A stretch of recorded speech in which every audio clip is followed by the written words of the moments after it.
চাষি ভাই, আসল এবং নকল টিএসপি সার কিভাবে চিনবেন? আজকের এই বিষয়টা আমি সংক্ষেপে আলোচনা করব। যদি বিস্তারিত জানার আগ্রহ থাকে অবশ্যই কমেন্ট করবেন। আপনি যদি আসল টিএসপি সারকে চাপ দেন তাহলে সেটা ভেঙে যাবে, কিন্তু গুঁড়ো হবে না। কিন্তু নকল যদি টিএসপি সারকে চাপ দেন এভাবে চকের মতো ভেঙে যাবে এবং গুঁড়ো হয়ে যাবে।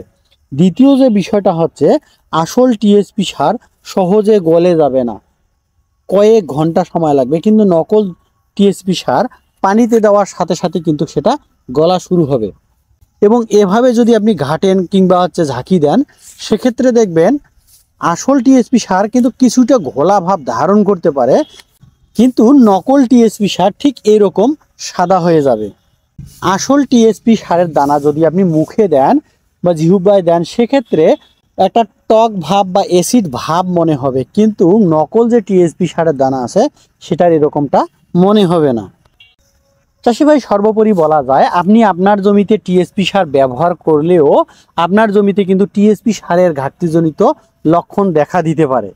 এটা হচ্ছে তার জ্বলন্ত প্রমাণ। তো প্রিয় চাষি ভাইয়েরা, আপনাদের কাছে একটা ছোট্ট অনুরোধ, যদি আসল এবং নকল TSP, urea, DAP, potash, zinc, boron কিভাবে চিনবেন জানার আগ্রহ থাকে, অবশ্যই দয়া করে মিষ্টি একটা কমেন্ট করুন।